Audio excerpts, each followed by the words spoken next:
Ever wished for a bedtime to be a dreamy escapade? Look no further, for Efficacent Extreme is here to whisk you away. The perfect blend of clear oil, lavender scent, and cooling sensation sets the stage for a dreamy escape, turning bedtime into a love story for your senses. Say goodbye to sleep struggles and let Efficacent Extreme be your charming companion for a night filled with sweet dreams and kilig vibes. Welcome to Skypodcast. Watch out for a new episode every Saturday.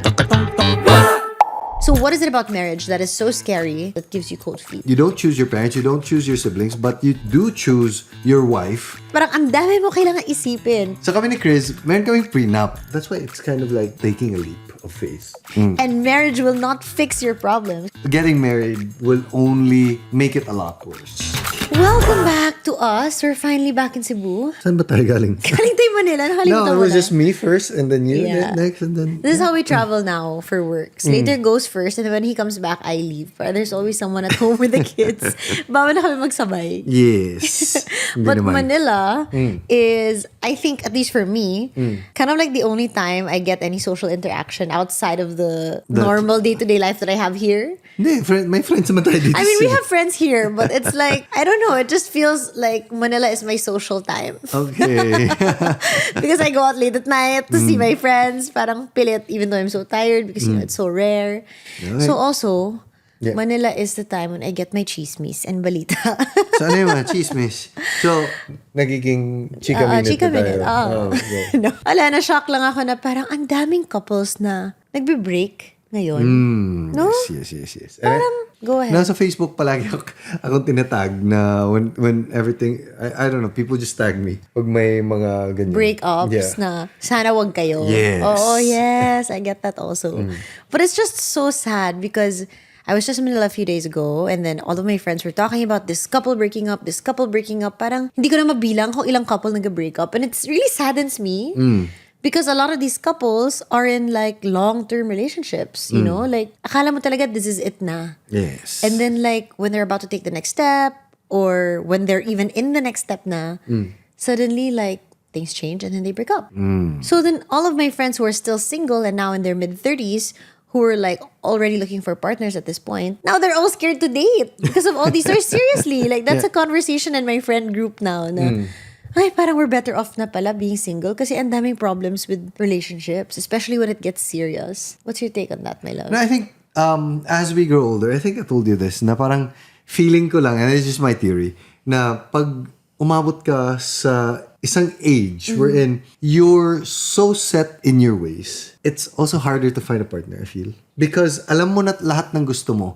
When you were younger, you can be more flexible, mas influence ka ng mga barkada mo and the people you're with. So parang it's easier to just be a dreamer and more flexible ka na, okay, ganito siya kasi I-love ko siya. I'll adjust. Okay. Pag hindi ka pa jaded sa love. hindi ka pa jaded and hindi ka pa yung, okay, dapat by 9 o'clock tulog na ako. Wala ka pang mga ganyan na rules. But as you grow older, you have all these small quirks that is more set. Yes. It's like, I feel like that's just the normal trend of a person. Like, when you're very, very old, si Lola, si Lolo, ano na talaga, set na talaga yung routine nila. Yeah. More often than not. And then I always get this from my friends. Now, you know what? Life begins in your 30s. I'm so much happier now than when I was in my 20s. You know, when I was in my 20s, yes, we were more free, but also, like, I had no idea what I was doing, which I also understand. Like, I feel like looking back, parang, oh my God, I thought I had it all figured out, but, like, I had no idea what I was doing. And I did a lot of things wrong, you know what I mean? But then now in your 30s, like, it's always something that we brag about, like, in this group, I don't take bullshit anymore. I know what I want. This is my worth. This is what I want. Take it or leave it. Hindi ako na-FOMO. JOMO na. You know, all of these things. So parang feel like it also plays in with that, what you said na you're so set in your ways because you already know who you are and what you want so much na hindi na siya nasasway. Diba? Yeah. Pwede. So ikaw, how did you know na you were ready to take the next step in our relationship? Because I was in my 20s, but you were in your 30s. Okay. I actually got asked this question recently. Si Real Talk Darbs, nag-event sila. Invited me for a podcast. They just launched this new venture na pod truck. Shout out to them. So it's like a moving truck. Yung parang wish na it's like a moving truck na for Inside podcast. my podcast. Yes, so Podcast just like yung wish bus Wish na bus. wish wish bus na na for mga singers. Ito naman is for podcasters. Okay. So it's, he like, asked like a rolling podcast truck. Yes. Yeah. And they asked me, paano mo nalaman na siya na? But there's a lot more aspects about being ready to get married. But the question was, paano mo nalaman na siya na talaga? And I think I answered, because I was ready. I forgot, but I got asked this question again 2 days ago when our friends from Manila came here. Okay. And then yung sinagot ko, which I think is more accurate and a lot simpler to digest, is alam mong siya na pag hindi ka na naghahanap ng iba. Yung parang alam mong Sana naman. yung di ba parang, or you're not even open to the idea of other people. Yeah, that's kind of like, that's point number 1. But kasi, like, in my head, like, for example, these couples that they were talking about, parang akala din nila na ganun. Alam mo yun? Pero like, I don't know, cold feet ba? Or something happened along the way. Di ko alam. But parang bigla na lang, okay, I thought I was ready for marriage, but apparently I'm not. So what is it about marriage that is so scary for guys or for girls that gives you cold feet? Like, how do you know that you're ready to take the next step? Para sa akin, life is so imperfect na hindi natin alam what that partner brings or what life may bring sa relationship niyo in the future. So for me personally, it's just about that's why it's kind of like it's also taking a leap of faith. Yeah. Na you love that person enough that you're willing to risk your future, which I feel is one of the biggest decisions that you can ever make that will change your life. I mean, you don't choose your parents, you don't choose your siblings, but you do choose your wife. Like I have scenarios in my head kung ito kaya na marry ko ano kaya yung buhay na we play around with these what if I ended up with my ex, ano kaya yung buhay namin? It wouldn't be the Skypod, definitely. Who you decide to be your partner for the rest of your life is a really big deal because that kind of determines how the rest of your life will also play out. Yes. Kasi when you get married, parang kind of like two become one, right? You're not anymore just thinking of yourself. You're also responsible now for your partner, right? Yeah. Oh. So for me, the emotion and the love has to be there enough for you to say, okay, I'll take the next step with him or her. So, when you proposed to me, you had all of this in your mind already? Ang dami pang mga checklist. Pero ito, matanong kita. Paano mo naman nalaman na, okay, si Slater na? Yeah, that's the thing, right? I think it was so different for me. That's the thing. I didn't know. No, because obviously I loved you and like I wasn't looking for anyone and I was completely contented and satisfied with the relationship. But I don't think at that point in my life, when you proposed, I wasn't expecting it. We had just started dating. Like, not really started, but early on pa lang. Yeah. I wasn't expecting it. I wasn't ready. I was even thinking about it. So it wasn't really in my head na ano yung checklist ko for marriage or, all of these things. And I also didn't know what to expect. Like, nobody ever told me like, okay, when you get married, eto yung mangyayari. This is what you have to prepare for. When you're choosing your spouse, kailangan ganito yung requirements. No one ever told me that. So in my head, it was just all, you gotta love the guy. Like, that's it. You gotta love the guy. So, parang gut feel lang. Yes. Siguro na-chambahan lang ako na super okay tayo lang. Kasi, parang looking back, hindi ko talaga to naisip lahat. Swerte ka sa akin. Swerte ako sa'yo, honestly. Pero, that's why, like, I talk about it a lot, especially to, I'm gonna say the people that I mentor, the people that are younger than me that I always talk to. I tell this to them a lot. Like, all the things that we talk about in the podcast. Who would that? The people that used to work for us, or... They ask you these they ask, questions. they ask. Hindi mo naman nilalapitan na parang, hoy, pag pumili kayo ng a random person I see dating in the mall. No, it's just basta some people in our lives that are like kind of in that space. Or like about to break up with their jowa or whatever, all of these things. Actually, like, a lot of people ask us these things. Yeah. Okay. Kasi ang daldal natin, dami nating opinion. So they ask for her opinion. At thinking kasi nila, ano yung podcast si Slater at si Kryz? Siguro Ano yung opinion sila. nyo? Yeah. So anyway, I always tell them the things that I wish I heard when I was their age. Yeah. Right? Na parang the things that we realize now, like hearing stories from our peers or us living together and being married, like exactly what you just said. Like your partner can make or break the rest of your life, right? So like, let's say you get married when you're 30. Okay. Is that a safe age? I think just the average. Let's just say you get married when you're 30. Let's just say you die when you're 100. Wow. Para easier Long yung life math. naman. Okay. So 30 years of your life, hindi ka nagpili kung saan ka nalagay, right? But for 70 years, you get to choose. You know what I mean? So it's a very important decision. It's not just like, I love this guy, he's cute, I like spending time with him, that's it. Parang ang dami mo kailangan isipin. Parang, will I get along with his family? Kaya ko ba tiisin yung trabaho niya? Yung small mannerisms niya that irritate me now? Can you live with it? Because if you're gonna be beside him all the time, those things that irritate you will just irritate you more. You know what I mean? Like when there are problems that come your way, because when you're married, you have to face all these problems together, most of the problems together. Will he be that partner that I need to get me through this? Or can we get each other through the situation? You know what I mean? Yes. So I always tell them na when you're boyfriend and girlfriend, that's the easiest part of your relationship. And marriage will not fix your problems. Because that's the mentality of a lot of the people also. Like, oh, maybe it's just because we don't live together. Maybe just because, like, you know, we're not married yet. That's why ang dami naming problems. Like, he's, let's say, I can't trust him when he goes out because we're not married, we're not living together. But no, marriage will not fix your problems, right? Yes. If you're having a problem, and these are just... Opinion lang. Wala namang fact. Wala namang science to this. I think. Wala namang 100% accuracy. Yeah, pero if you're having a problem sa girlfriend-boyfriend pa, getting married will only make it a lot worse. And tsaka, with marriage, this is gonna scare a lot of people, but this is something that I didn't realize also when you proposed, and I said yes. It was just kind of like a whirlwind, like, oh, okay, go with the flow kind of thing. Which in hindsight was kind of scary, but like now I'm so lucky. It was the right choice. But you know, you don't really realize the finality of it. Yes. You know what I mean? Yeah. So imagine you say yes because you love this guy at this moment, but we always talk about it in the podcast that the person you married will keep evolving. Yes. You know what I mean? So, kaya mo ba yung mga evolutions ng taong yon? Kasi, ang daming mga adjustments na kailangan mong gawin. Not just the evolutions that you say, but also like the life that you lived. Yung mga maliliit na bagay. Like for example, si Kryz, hindi ko na siya shot yung shirt ko sa Maliit sa na bagay lang naman yun. Maliit lang na bagay. Pero some people, that can really trigger them. Yeah. Na palagi kayong magkasama, palagi mo sinasabi. And until this day, 5 years na tayo married, hindi mo pa rin masya-shot. Nakakalimutan mo pa rin mag-flash. Yeah, oh my God. Wow. Nasabi mo. That was very intimate.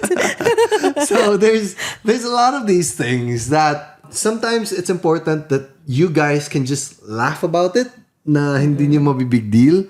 So, ito yung sinasabi namin na boyfriend-girlfriend, na ang dami niya maliliit na bagay na pinag-aawayan. Expect that to be times 10. When you're living in a house, when you have expenses, when you have responsibilities, when you have your own ways na sa bahay namin ganito, sa bahay niyo ganito. For example, paglinis ng pinggan, there's just that small thing has so many ways to arrange, to anong klase. Dude. Ang dami.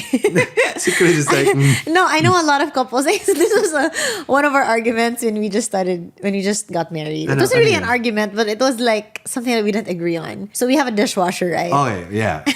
You know the story already. No. So we have a dishwasher. I remember we were talking about the dishwasher. Yeah, we have a dishwasher and we have helpers to help us clean our plates. So the reason why we got a dishwasher is because ayaw na mas stress yung helper na parang masakit yung kamay nila, kailangan nila mag-scrub, all of these things. So, yung instruction ko is, okay, just take out the food, i-rinse lang yung plate, tapos ilagay sa dishwasher.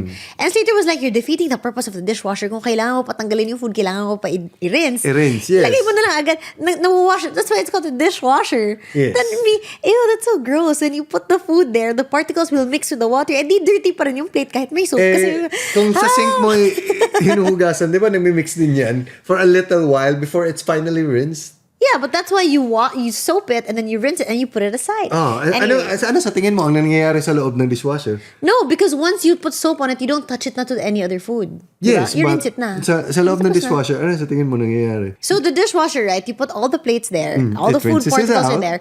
It blasts it with water, so all the food particles are now floating about. Floating about? Hindi naman yung washing machine. It's just going down. All the food is there. And okay, then, so parang di mo alam kung natanggal ba talaga kasi di mo makita, di ba? It's just water pressure and soap and then it's gross. Di ba may mga phases yun na may rinsing phase and then soaping phase and then a rinse again? So again, this is a funny argument na, you know, a lot of couples would fight about, and believe you and me, we've heard other couples fight about the same thing. And then the thing with Slater and I is we just agree to disagree and we laugh about it and somebody takes care of it and the rest is history, right? In that round, si Kryz nanalo. Sabi ko, okay, you're in charge of the dishwashing. Bahala ka dyan. Yeah. Dapat lang marunong ka na hindi lahat are all dapat mananalo ka sa argument or it's not even worth arguing about. Yeah. You have to choose your battles when you really feel strongly about something. And I feel like that's kind of what makes us work. Like, I'm sure marami kang complaints sa akin. battles. Oh, na hindi namin fina-fight.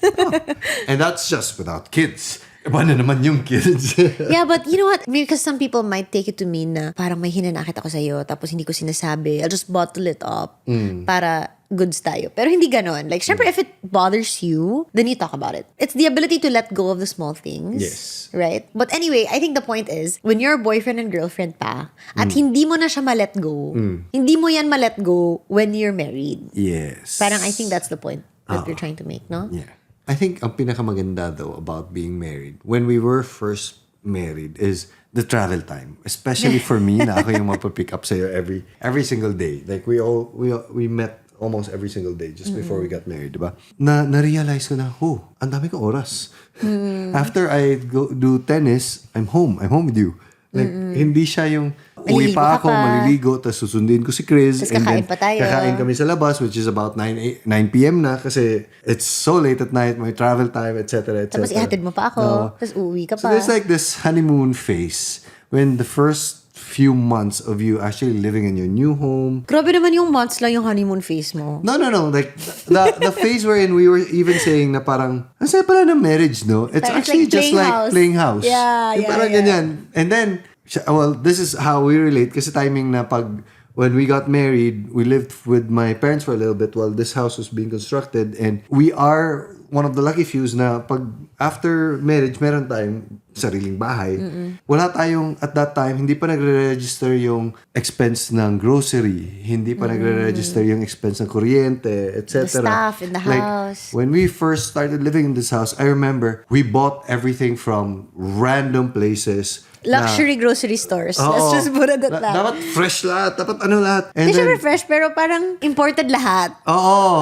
Kasi, like, parang pag nag-grocery kami, walang tingin-tingin sa ano. Oo. Kasi we've never done the groceries. I mean, we have, but like, not for a house. To the level. Yeah. So, parang parents namin, yung sister mo was married already. At sabi niya, wow, grabe yung mga brands niyo sa bahay. Yeah, like, your glass cleaner, kailangan from the States talaga. Parang, may glass cleaner tayo dito sa Pilipinas, ha? I'm like, I just chose the nicest packaging. Like, but I didn't know.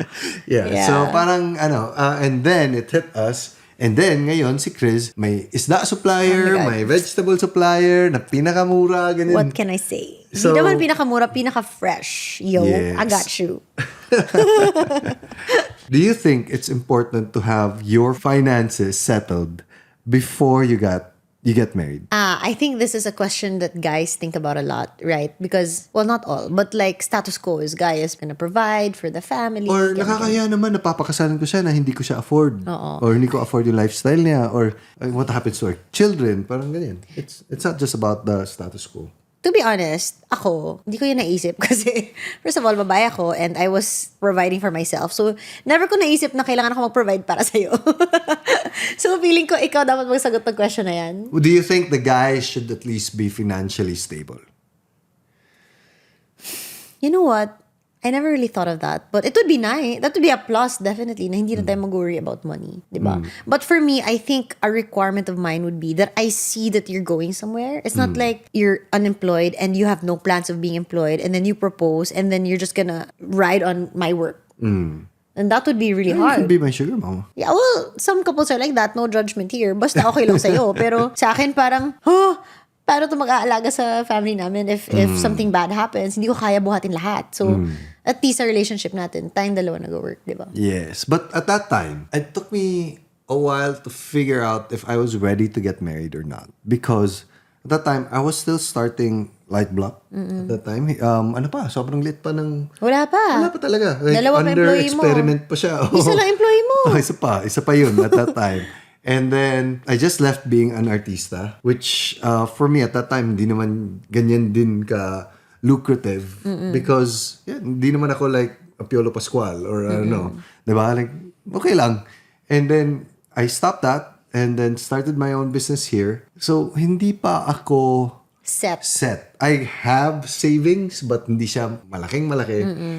But hindi pa siya set. So, my dad asked me, are you thinking about getting married and stuff? I told him na, maybe when I'm more stable. Sabi niya, you know what? That is the exact same question I asked myself when I was thinking about marrying your mom. And trust me, you will never ever come to a point wherein you will feel stable. Kasi kahit ngayon, di ba, pinag-usapan pa rin natin. Na parang, yeah. Kaya ba natin buhatin yung family natin? 3 na yung anak, blah, blah, blah. Yeah. So hindi talaga siya, because especially for people who are trying to achieve something more and like dreaming of more things for their family, being able to provide better for their family, when does that really start? Na parang masasabi mong, okay, andito na ako. Yeah, it's because we as humans are constantly evolving as we grow older, right? Yeah.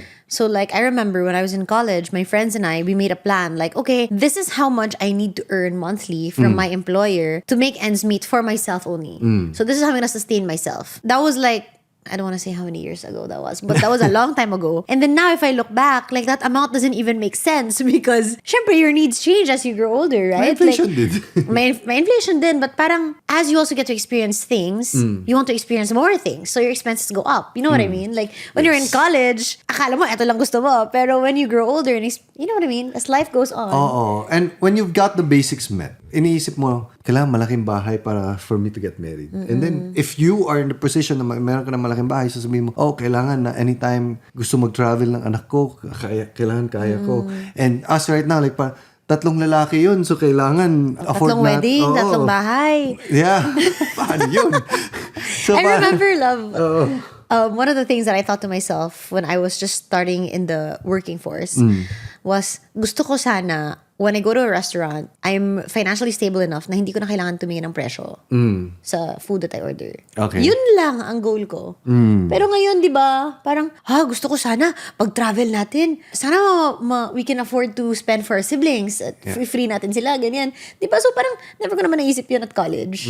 Pero hanggang ngayon, tinitingnan mo pa rin yung presyo eh. Oo. No, there was a time that I didn't. And then when I became a mother, a frugal mother, now we're back to square one. I think you will never ever reach a point wherein you feel okay. So it's okay to take that leap of faith. Wala naman talagang sigurado sa buhay as we've said. Pero feeling ko, kailangan may at least, just like you said, na nakikita mong... A path, yes. For the both of you. Or at least man lang, kaya mo the very, very basics, I would say. Because it is a financial burden also to get married. Speaking of financial burden, I think this is a controversial topic. But what do you, well, obviously I know what we think about it, but explain to them what you think about prenups. Prenups. Well, sa amin, let's tell the story of ours having a prenup. So kami ni Kryz, meron kaming prenup at one point. I mean, at one point, there was only one point. No, at one point, meron tayong prenup because we kind of like had this family thing na may mga consultants to help us like with our finances. And then, it was like a sinabi nila, requirement. it's a good idea to do a prenup. And at that timing na we were about to get married, sige. But we kind of just like forgot about it. I don't know where it is, so no one's holding that contract. It's So, me. it's parang, lumalabas na, wala siyang prenup. No, wait, that's notarized. Notarized, but... It's in court or something. I don't know. you But I have to it find- somewhere. I don't know where it is. Yeah, I have you it. have it? I probably have it somewhere. Yeah, but... I don't know where it is. Like Really? probably with our marriage cert somewhere. Really? Yeah, because they attach that. I don't even know what was written in there anymore. Well, basically, a prenup can be whatever you guys agree on, right? Yes. But the premise is, what's yours is yours, what's mine is mine. Before marriage. The prenup, I think, is also effective not just to protect the wealthier party. Di ba kadalasan yun yung reason kung bakit eh. It's also to like delineate na parang, it's also to protect the couple moving forward. So I have this friend who got married, nag-prenup sila because yung family ng girl, maraming parang may business na utang. So parang may line talaga siya na, okay, this is sa kanya lang to. So the utang doesn't get transferred to the I think something like that. Yeah. new in-law. Yeah, so hindi siya all bad. A prenup isn't all bad. I mean, I guess it just sounds like it's bad because di ba nga kayo kasal? Iisipin nila na mag-break kayo. Parang something like that. Di ba? Yeah, okay. I know a lot of couples that see it that way, but you know what? A prenuptial agreement is actually an agreement between the couples, and it can say anything you want. Yes. It can say like, this dog is mine, this dog is yours, this dog is for all of us. Anyway, Dog talaga. I have a friend who wrote specifically in her prenup na, if you cheat on me, you owe me this much. If I cheat on you, I owe you this much. Parang, it yes. can literally Yes. be whatever you want. Yes. Right? So it depends on the couple. Mag-agree ba sila on this or not? But for me, it's are you pro prenup or not? I am. Yeah. Yeah, I mean, for us, I feel like it doesn't really matter. Because even if we didn't have a prenup, I'm sure I would never go after your money, and you probably would never go after mine. Wow. And what if I cheated? Sasabihin mo, ikaw, you had the guts to cheat on me. You're not gonna cheat on me. I'm gonna throw you out of this house. No, if you cheat on me, I will do something physical. I'll snip something. It doesn't have to be financial to get my revenge. Just kidding. No, di ba? Pero hindi mo kasi malalaman ano talaga ang mangyayari in the future. So it's like entering into a business contract or a partnership, at least laid out yung plans. But for us, really, I don't remember what is written in there. And we didn't, at that time, we were too young to care. We were too young to care, and we didn't even craft it. Somebody crafted it for us, and we just signed it. Ito yung typical na prenup. This is explain. And then, sige, pirma kami. So, But don't do that. I think you have to read what's in your prenup next time. I think it's a better to have a conversation talaga. Yeah. I would highly suggest, umabot na kayo sa point na ikakasal na kayo, is to attend this thing called the Discovery Weekend. So it's kind of like a pre-K na. So pre-K na, di ba, brief kayo ng mga priest. Well, just to give context to the people who are from a different religion, maybe. Oh, yeah. In a Catholic wedding, you are required to attend a pre-Cana workshop, retreat. I think it's just a one day. talk, Yeah. like it's a half a day. Half a day, yeah. But also, when you get married civilly, there's also like a civil equivalent to Yes. that. You have to, we did it, like a government briefing of sorts. About child control or But birth control. if you don't want to attend the pre-Cana, there's such a thing as a discovery weekend, which Slater and I opted for.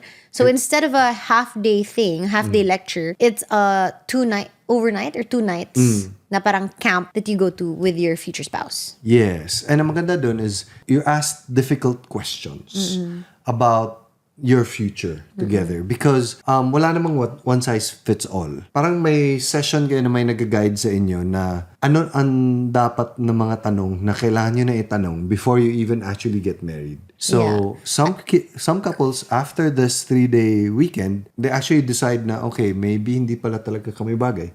And I think it happened to our group also. Yeah, like, because there are sessions where they ask you a question and then you kind of go in separately with your couple and then you talk to each other about what the moderator just said. Yes. I think there are a lot of things kasi in a relationship na sometimes, kung hindi ganun ka-open yung relationship niyo, taboo to talk about. Like prenup, not a lot of people are open to talking about it. Yes, so Parang these are ilang. one of the questions that they ask about. So they force you to talk about it. Because syempre, when you're getting into a marriage, you guys should be open about everything. Yes. But I think the good thing with Slater and I is we were really open about it. So parang the times when we were supposed to be sitting down and discussing, parang na-discuss na namin to. Sige, okay lang, date na lang tayo. Yes. So umikot-ikot na lang kami. Tapos ang dami namin nakitang couples na umiiyak na. Yeah. Meron nga ang question about finances. How do you handle finances? Will you be having a shared bank account? Who will pay for the electricity? Who will pay for the food? Diba? A lot of couples actually divide their, sa amin, it's just one bank account. Hindi na namin alam. Actually, we have multiple bank accounts. Actually, it's, Hindi mo lang hindi alam. siya, sa setup namin, to give you an idea, it's all, Kryz, love, can you deposit some money to my ATM? Kasi wala na akong pera.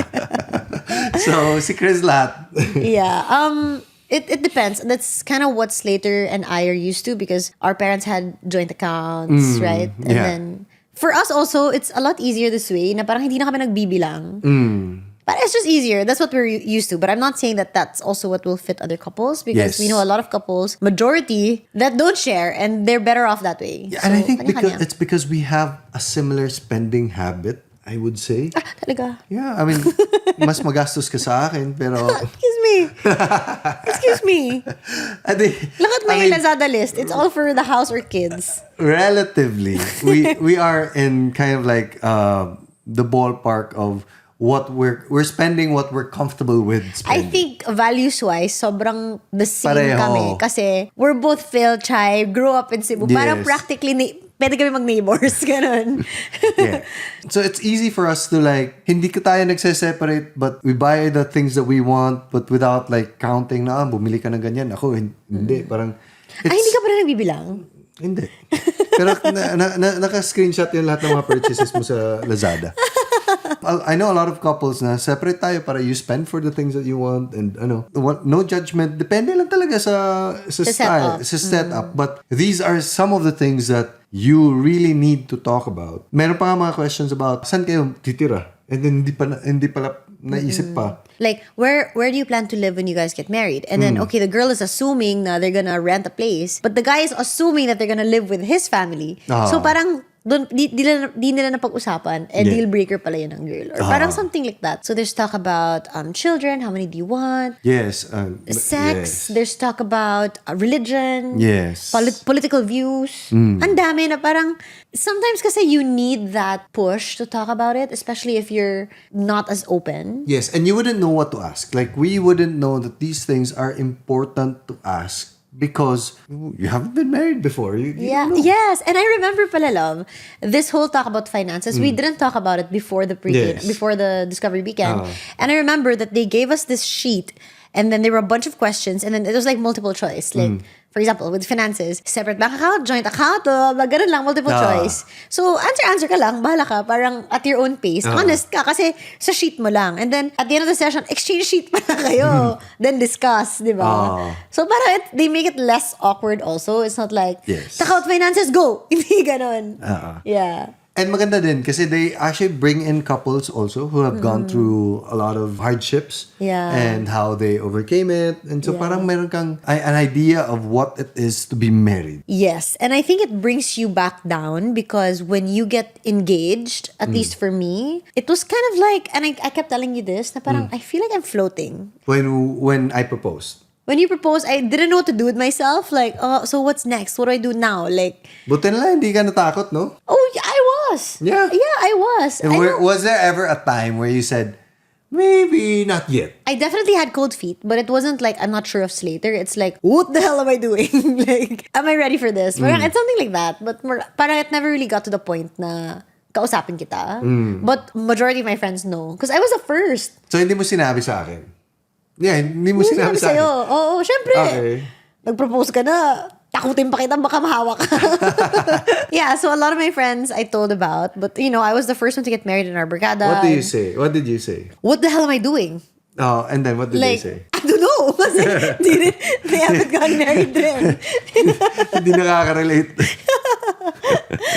Oo, pero parang, ano yung point natin? Oh my God, na-segue na tayo. Yeah, that was like... Ano yung sinasabi ko before The this? PK nating. The pre wala na, nakalimutan ko na. Ito naman tayo. Kaya accept me for who I am, love. Makalimutan talaga. Yung tipong, we're talking about how couples share their stories and stuff. Yeah, it kind of brings you back down to reality because nga, when you get engaged, at least for me, I was floating, I was in a limbo. Do I stop working? Do I plan the wedding? Di ko alam. Like, magpa-plan na ba ako? Too early ba? Eager beaver ba ako? Like, ang dami mong iniisip. Pero at the same time, you're so happy, you're so in love, you can't stop looking at your ring, you can't feel like you can't help but feel pretty, like so many things, right? So you're in a kind of cloud nine. And then when you hear all of these stories about how real marriage is, like it's not just another date, it's not a romantic gesture lang. It's life, it's reality. Namatay yung ilaw sa likod. Wait. Okay. Ayun na where nga. were you? So parang when the couples told us their real life stories that were sometimes very fun, very ha? Pati ba yun? Iisipin pa natin. Yes. It brings it back to reality that, okay, this thing is final. This is something that we have to take seriously.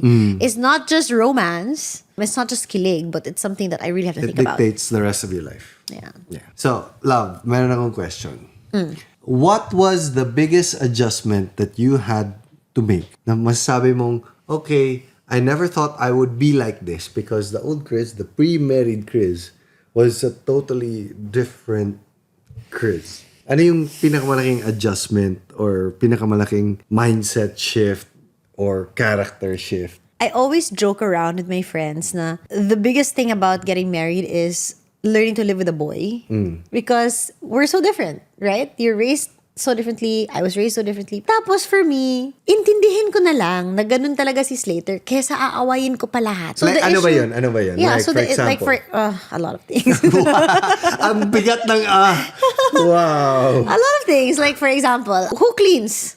Mostly, it's me compared to you. Especially at the time when wala pa tayong helper, right? Okay. Pero okay lang. Di na kita pilitin. Okay lang. Kasi you do naman other things around the house. Okay. You know what I mean? Like, it doesn't always have to be 50-50. Okay. If the dirt bothers me, then I will clean it. If it doesn't bother you, you don't have to clean it. Okay. You know what I mean? Unless it really bothers me, then I'll tell you who I clean it. You know what I mean? I can't really verbalize it. I get it. Or like, for example, I'm a morning person, you're a night person. So that's also a big adjustment for me because when I wake up, wala akong kasama lagi sa kitchen. In my household, everybody gets up at the same time. We all have breakfast together. It's a fun morning. Everybody starts their day great. Okay. Right? And then now suddenly I wake up and I'm all alone and I'm cooking by myself and there's no one to join me. And nag-aantay ka na kasi hindi ka pa pwedeng gumawa ng kape. now, because you have a new coffee machine and I don't know how to use, so now I have to wait for him to wake up before I get my morning coffee. But thank you, love, for making me coffee every day. Pero like, before, like, I would wake up early and make you breakfast and then when you'd wake up, you'd have to rush to work so you won't eat my breakfast. So, syempre, ma-feel bad ako. In-effortan ko yun, di ba? Okay. So, instead na ma-feel bad ako at magtatampo ako sa'yo, ngayon, hindi na ako magluluto.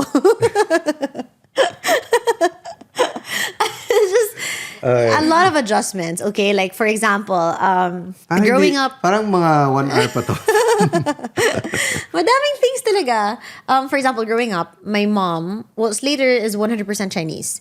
So my mom warned me that when you become an in-law for a family that's 100% Chinese, you are the bottom of the food chain. So parang tinwining na ako ni mommy na you have to sleep the latest sa house and wake up the first. Like, make sure everybody is...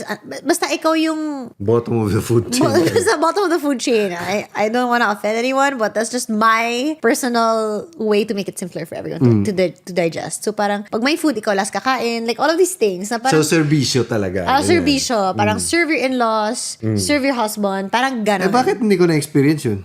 Kasi nga, magaling ka na asawa. Just kidding. So I was ready for that. And that also was part of the thing that scared me. I was like, but I'm a princess in my house and I have to serve people? What are you talking about? And I'm just so thankful that your family is so chill and they don't care at all and they just let me eat. Thank you. Baguhin nga natin yung kultura natin. Gusto ko serbisyo. Gusto ko yun. So, yun na nga. So, I would wake up early, prepare food for you, all the works that my mom told me that I needed to do, and then you wouldn't eat it. And then I thought that, like, I would be such a bad wife if I didn't prepare all these things for you, but then you just didn't care. So, I'm like, great. I have more time. What about you? Now, just looking at you right now, versus the old Kryz, you right now, well, definitely hindi ka na nagpa-party, hindi ka na pero you're more, I would say, down to earth. Would you say that about yourself? What do you mean by that? Mas very homebody ka na. In a way wherein, yun, may mga vegetable suppliers ka. Who would have thought na?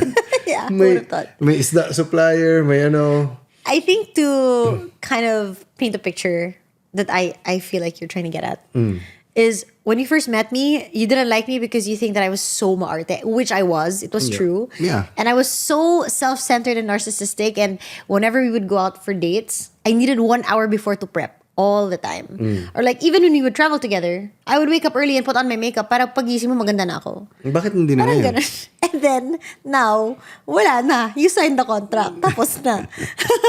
May prenup tayo. Yeah, and you also, I feel dati you tended to buy a lot more branded stuff and these things. Ngayon mas chill ka na, napansin ko. Which is, we've Dami ko na mentioned kasing this gastos. a lot of times in the podcast na nag-evolve kasi yung tao eh. And because of the marriage and children, yung evolution is so fast. And Especially because so- we did it so fast. Yes. But sobrang different din talaga. Like, the Kryz that I dated versus the Kryz I married is a different Kryz. And a totally different Kryz from the Kryz who's a mom. Hindi ko nakalang ganyan ka hands-on sa kids natin. And all Because these little before details. we had kids, we both spoke about it now. We're still gonna be the cool couple. Lalabas pa rin tayo. Okay lang yan. Iwan natin kay Lola yung kids. Okay lang yan. Yeah. And then boom, when we had Scotty pandemic. So I think that, and for me, I mean, even like work-wise, I realized, I have to hustle more because I really want to provide for my family, but not just that. Like, I want to be a better version of myself so I can show that better version to our kids. Isa yun sa nagpo-push forward sa akin to do better.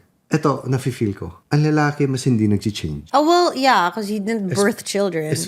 Diba? Like, relative to, or maybe it's just me. Because love, when something comes out of your vagina, it's bound to change you.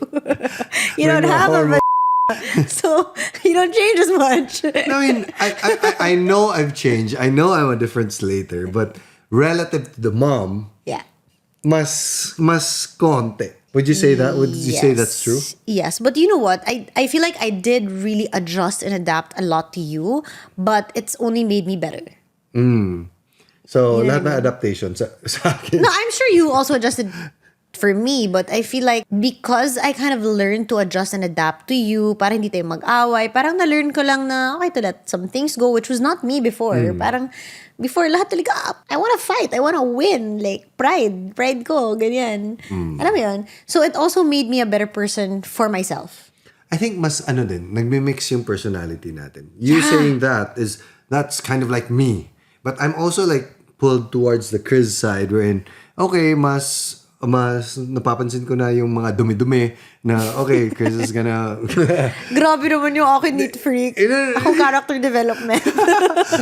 No, which is important also. And I used to not care about the details a lot. Like, ngayon parang, okay, let's mind the details because this is important. Like, the small things. So we adjust and adapt to each other, but look how much better we are for it. Yeah, at di tayo nag-aaway. Fairness natin. Well, maybe once a year. Mga ilang times a year tayo nag-aaway, do you think? I don't know, but at this point, like, I really don't have the energy to fight. I can't imagine fighting. Parang, We haven't fought in a long, long time. wag na. Parang, I mean, it's normal for couples to fight. I get that. I remember my dad saying, don't get worried if nag-aaway kayo, normal yan. Because you come out of it better kasi nag-usap kayo. Pero kasi tayo may podcast tayo, lagi tayo nag-uusap. So, hindi na tayo kailangan mag-away. Nag-uusap na tayo. we did. There was a time wherein we fought. Ang nangyayari sa atin before was like, meron akong gagawin na thing that upset you pero hindi mo sasabihin. And vice versa. And then, kinikim-kim lang namin yan. And then we'll have one day na You may know what? trigger siya. Ito yung listahan ko.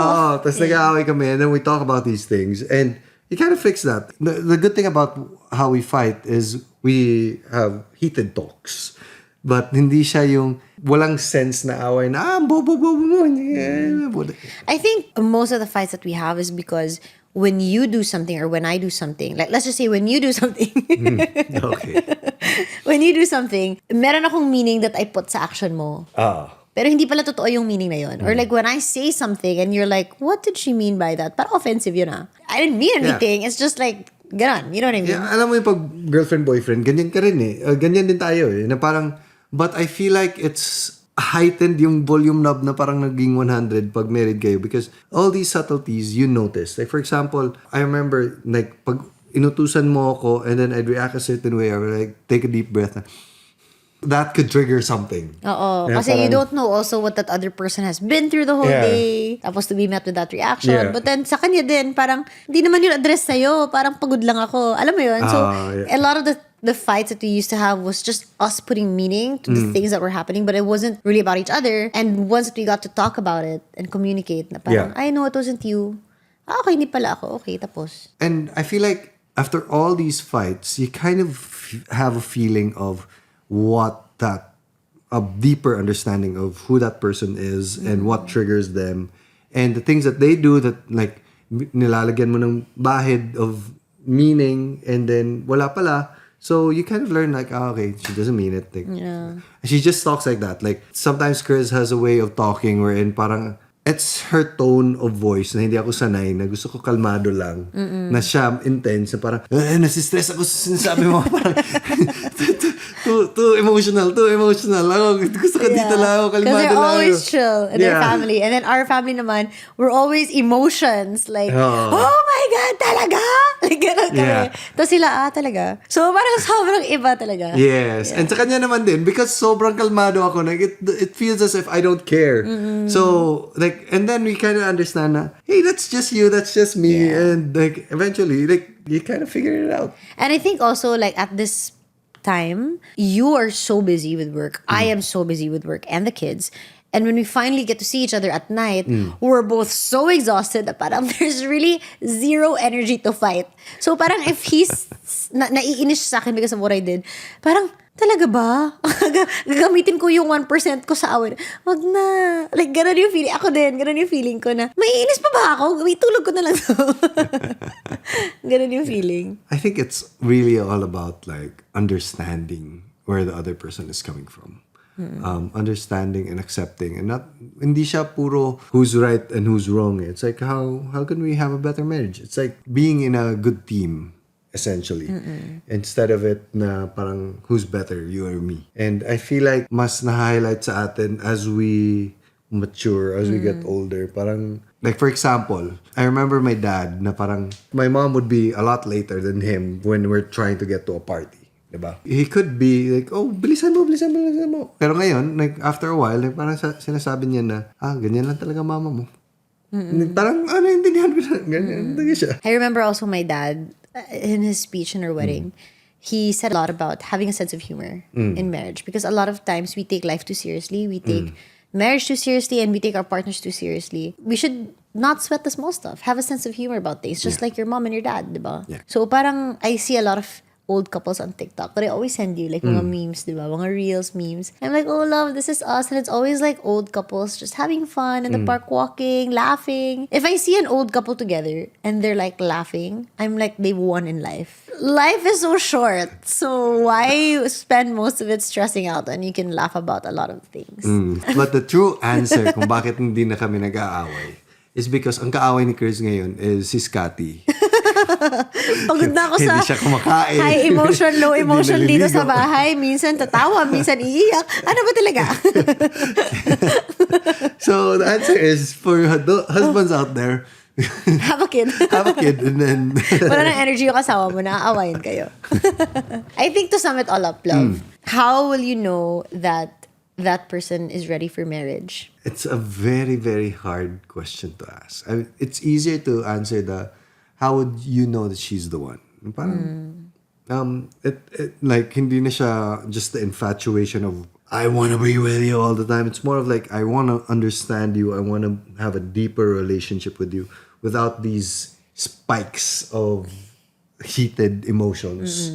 Ano lang talaga siya, yung mas malalim, mas meaningful. And once you're ready for that, I feel like you're ready to take the next step. Hindi yung infatuation phase where everything that the girl does is perfect or everything your partner does is flawless. Di ba? Yun naman talaga yun eh. When we first get a crush on someone na parang, ito na talaga, the girl of my dreams. Parang ganyan. And like, you have to be open to seeing their flaws and being okay with those flaws. And if you can do that, I think you have a pretty good chance. Because nobody's perfect. Everybody has flaws. Kahit ako. Bakit ka tumawa? Totoo naman. As if wala. Ayun. Ako naman, feeling ko, yung lagi kong sinasabi sa mga friends ko na nagtatanong sa akin is, when you're choosing a partner, think of the rest of your life as if kailangan yung manalo ng amazing race. Sino yung pipiliin mo? Pipiliin mo ba yung partner mo? Maiinis ka sa kanya. Yeah. Kasi stressful yung situation. Life isn't always perfect. It's up and down, right? Yes. So, would you want him for your ups and your downs in life? Yun lang.